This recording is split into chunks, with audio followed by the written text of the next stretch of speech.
You work hard, you stay honest, you try to do everything right, but somehow life still hits you with unexpected pain.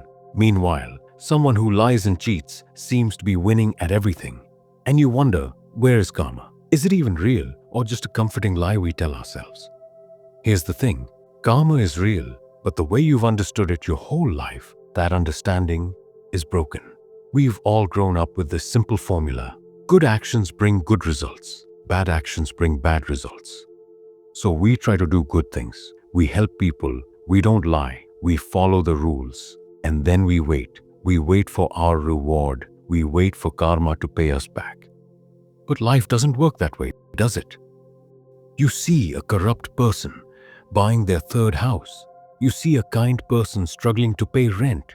You see cheaters winning and honest people suffering. And slowly, doubt creeps in. Maybe karma is just a nice story. Maybe the universe doesn't care. But here's what nobody told you. You were never taught what karma actually means. You were given a children's version, a simplified story, and that story was incomplete. When Krishna explained karma to Arjuna, he revealed something that flips everything upside down. In chapter 2, verse 47 of the Bhagavad Gita, Krishna says, "You have the right to perform your prescribed duty, but you're not entitled to the fruits of your actions. Never consider yourself the cause of the results, and never be attached to not doing your duty." Look closely at what Krishna is saying here. You are not entitled to the fruits of your actions. This is the part everyone misses. Krishna is not saying, do good and expect good in return. He's saying, do what's right and release your grip on the outcome. The action is yours. The result is not. Think about what this actually means for your life. You work hard on a project, but the promotion goes to someone else. You love someone deeply, but they choose to leave. You do everything right, but things still fall apart, and you feel cheated. You feel karma has failed you. But Krishna is saying, you were never promised the result. You were only given the right to act. Your job is to act with full sincerity. What happens after? That's not your department. But why? Why can't we claim the results of our own hard work? Because results don't depend only on your action. They depend on timing, on other people's choices, on circumstances you cannot see, on karma from your past that you don't even remember. A farmer plants seeds perfectly, but he doesn't control the rain. He doesn't control the pests. He doesn't control the market price when the crop is ready. He can only do his part. The rest involves forces beyond him. Your life works the same way. When you understand this, something shifts. You stop being angry at life for not rewarding you on your schedule. You stop comparing your results to others.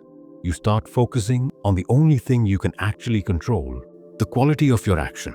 So if karma isn't about results, what is it about? And what is karma actually? The word karma comes from the Sanskrit root kri, which simply means action. Every action you perform is karma. And once you understand this basic meaning, Krishna reveals the next layer. In chapter 3, verse 9, Krishna reveals the deeper truth. Work done as a sacrifice for the Supreme Lord has to be performed. Otherwise, work causes bondage in this material world. Here's the key word, bondage. Karma doesn't punish you for bad actions. Karma binds you based on your attachment. Let's understand this through a simple perspective. Two people do the same job, same work, same hours, same effort. One person works thinking, what will I get? How will I look? Will I be praised? Will I be promoted? The other person works thinking, this is my duty. I'll give my best. The outcome is not in my hands. Same action, completely different karma. The first person is bound. Every result will affect their peace. Success will inflate their ego. Failure will crush their spirit. They are chained to outcomes. The second person is free. They act fully, but nothing sticks to them. Now this raises a deeper question. If action itself doesn't bind you, then what does karma actually mean? Most people think karma simply means good action versus bad action. But Krishna goes much deeper. In chapter 4, verse 17, he says, the intricacies of action are very hard to understand. Therefore, one should know properly what action is, what forbidden action is, and what inaction is. Krishna is telling Arjuna, don't oversimplify this. There are layers. He identifies three types: karma, right action, aligned with your duty; vikarma, wrong action, that which should not be done; akarma, action that produces no bondage. Akarma surprises people. Most of us understand karma and vikarma. Do right, get rewarded; do wrong, get punished. But akarma? This is the hidden jewel of the Gita. Akarma doesn't mean doing nothing. It means acting in such a pure state, without ego, without craving, without ownership, that the action leaves no imprint on you. Your body acts, but your mind remains untouched. In chapter 4, verse 18, Krishna goes even deeper. One who sees inaction in action and action in inaction is intelligent among men. Let's understand what Krishna is revealing here. A person may look busy on the outside, but inwardly they are free.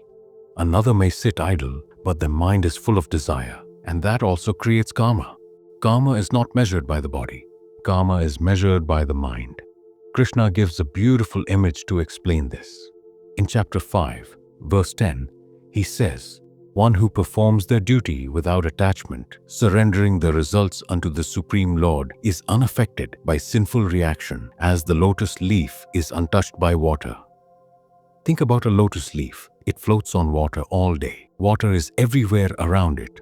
But if you lift the leaf, it's completely dry. Nothing sticks. That's how you're meant to live. Engage fully with life. Work hard. Build relationships. Pursue your goals. But don't let the outcome stick to you. When you win, enjoy it, but don't cling to it. When you lose, learn from it, but don't drown in it. Let life flow around you like water around the lotus. Be in the world, but don't let the world be in you. This is the secret of karma. Not doing less, but clinging less. Now you might be thinking, okay, I understand how to create better karma going forward. But what about my past? What about all the karma I've already accumulated? Krishna has an answer for this too. In chapter 4, verse 37, he says, "As a blazing fire turns firewood to ashes, so does the fire of knowledge burn to ashes all reactions to material activities." Knowledge is the fire, not book knowledge, not information, but deep realization. When you truly understand that you are not this body, not this identity, not this temporary story, something burns away. The grip of past karma loosens. Every regret you're carrying, every guilt that haunts you, every fear of consequences from your past, knowledge burns it. Understanding dissolves it. This doesn't mean you escape consequences magically. It means you stop being controlled by them. You stop letting your past define your present. So how do you actually practice this? In chapter 2, verse 48, Krishna gives a simple instruction. Perform your duty with equanimity, abandoning all attachment to success or failure. Such equanimity is called yoga. Equanimity, balance, steadiness. Do your work, give it everything, then let it go. Someone insults you, respond with clarity, not reaction. Your business fails, learn and rebuild. Don't collapse. Your efforts succeed. Be grateful, not arrogant. Stay even, stay centered. Let life happen around you while you remain anchored within. This is karma yoga, not escaping action, but transforming your relationship with action. Here's what I want you to take away. Karma is not a cosmic scorecard. It's not about collecting points for heaven. Karma is about freedom. The question is not, what will I get for this action? The question is, am I acting with attachment or am I acting with freedom? Because the action that binds you and the action that liberates you can look exactly the same on the outside. The difference is inside. In your intention, in your attachment, in your surrender. Stop chasing results. Start refining your actions. That's how karma actually works. If this video added value to your journey, you can support the channel through Super Thanks. And don't forget to like, share, and subscribe. It truly helps this wisdom reach more people.